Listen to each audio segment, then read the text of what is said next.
maa ngi nuyu pharmaciens yi fi nekk yëpp ak pharmaciennes yi di nuyu les directeurs yi nga xamante ne ñëw nañ également représenter l'ARP représenter également la Sen Pharma di nuyu toutes les autorités de la profession di nuyu également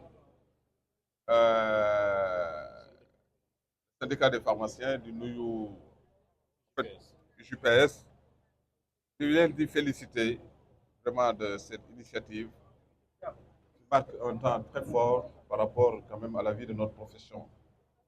Je pense qu'il est du devoir de tout pharmacien de travailler et d'œuvrer dans le sens de préserver quand même un patrimoine qui nous appartient, qui est celui du monopole du pharmacien. Le monopole est dédié aux pharmaciens, c'est la loi qui le dit.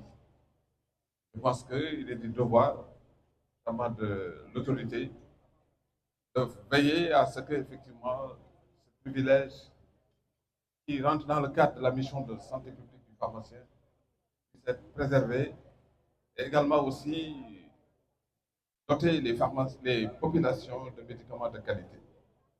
Cette marche intervient à un moment crucial de la vie de notre profession parce que depuis des années, nous ne cessons quand même de dénoncer cette injustice.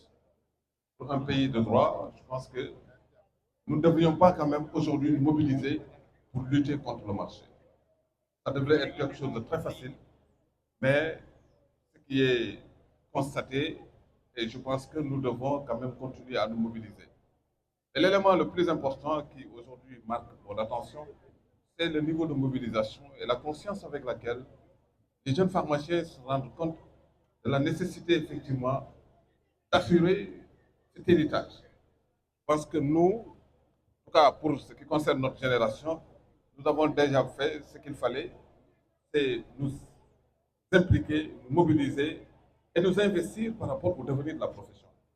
Je pense qu'en cela, je ne peux pas m'empêcher de féliciter l'ensemble des jeunes pharmaciens qui aujourd'hui sont présents et qui marquent effectivement ce temps aussi indicateur mais également évocateur.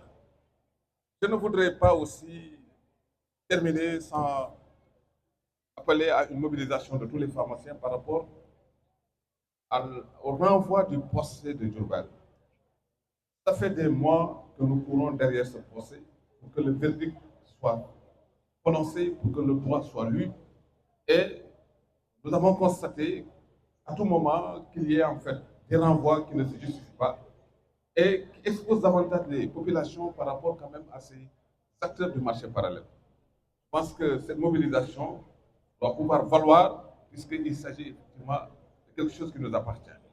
Donc, de la même façon qu'aujourd'hui, nous nous sommes mobilisés pour cette marche, pour donner le signal, c'est de cette même façon que j'invite à ce que tous les pharmaciens se mobilisent au mois d'octobre, que nous puissions quand même lancer ce signal d'alerte pour que quand même la profession pharmaceutique soit vraiment préservée et respectée par rapport à ses prérogatives et par rapport à ses attributs. Je pense que ça aussi, c'est un signal très fort. En tout cas, je me permets de féliciter tout le monde, en tout cas à ma qualité de président de l'ordre, mais également aussi à ma qualité de président du comité de lutte contre le trafic illicite des médicaments.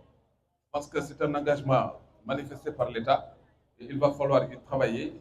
Donc, c'est multisectoriel et multidimensionnel. Je ne pense pas que ça ne donne pas en fait les fruits escomptés. En tout cas, je félicite tout le monde.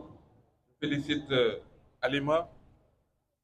Je suis beaucoup fatigué par rapport quand même à cette marche-là.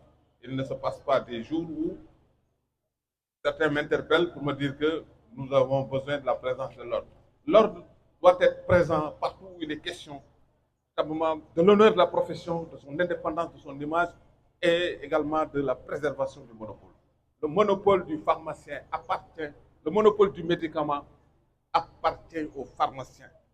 Nous sommes nés avec cet héritage et les autres continueront à vivre avec cet héritage. Ces temps-ci, j'ai vu un médecin intervenir par rapport à la révision de ce monopole. Je pense que c'est une atteinte à l'honneur de toute une profession. Je pense que je ne peux pas me permettre aujourd'hui de m'immiscer à tout ce qui se rapporte à la profession médicale, à tout ce qui se rapporte aux médecins. Je pense que s'il y a lieu d'organiser ce secteur, c'est aux pharmaciens de le faire parce que c'est la loi qui le confère aux pharmaciens.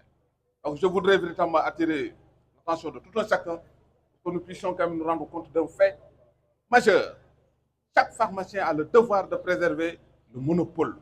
Il ne faut jamais trancher avec le monopole qui nous appartient parce que c'est le législateur qui nous l'a légué. Voilà ce que je voudrais dire et féliciter les pharmaciens qui sont venus des régions. En tout cas, avec la mobilisation et l'engagement de tous les pharmaciens, il n'y a pas de raison que le secteur ne puisse pas quand même prospérer et jouer son rôle par rapport à la santé publique. En tout cas, je félicite tout le monde. Voilà, docteur Alioune Ibn Abitalib Diouf, directeur général de l'Agence sénégalaise de réglementation pharmaceutique. Alors nous sommes très heureux aujourd'hui de participer à cette journée de randonnée pédestre consacrée à la lutte contre le marché illicite des médicaments. La journée est organisée par l'Union des jeunes pharmaciens du Sénégal. Nous remercions au passage, mais également co-organisée par l'ARP, par la CNPNA, par le syndicat des pharmaciens et par toutes les bonnes volontés qui ont bien voulu nous accompagner aujourd'hui dans cette thématique qui est si chère à nos autorités. Vous n'êtes pas sans savoir que le Sénégal a été élu par 21 pays, pas plus tard qu'avant-hier, pour présider le comité africain des vigilances et de la surveillance des médicaments dans toute la région africaine. Et j'ai l'honneur de présider ce comité pour 2 ans avec l'Égypte comme vice-présidence. Nous avons également l'engagement de nos autorités de tutelle qui ont lancé le comité interministériel de lutte contre les trafics illicites des produits médicaux et M. le ministre de la Santé, Dr Ibrahim Ousmane Sy, a eu l'honneur de lancer ce comité pour montrer l'engagement ferme des autorités à mettre un frein définitif à ce phénomène qui est nuisible pour le monopole pharmaceutique, nuisible pour les citoyens sénégalais qui ont besoin de médicaments de qualité. Ici, à l'ARP également, nous avons saisi pour 4 milliards de médicaments en une seule année et porté un coup fatal à leur pratique en les déférant devant la justice avec 225 arrestations et 68 déferments. Et nous n'allons pas nous arrêter en si bon chemin. Nous savons que le trafic est une affaire de personnes, de complicité, malheureusement d'agents de santé, de médecins, de pharmaciens, d'autres. Nous sommes résolument engagés à rattraper ces brebis galeuses, à les ramener dans l'ordre et la justice. Nous sommes prêts à travailler avec l'UJPS, avec les syndicats, avec l'ordre des pharmaciens, avec la CNPNA et tous les acteurs industriels du Sénégal pour faire du secteur pharmaceutique un élément prépondérant tel qu'inscrit dans le référentiel 2050 qui a inscrit la souveraineté pharmaceutique et la relance de la production locale comme des priorités nationales pour 2050. Sur ce, je vous souhaite la bienvenue et vous souhaite une agréable randonnée aux côtés de nos invités.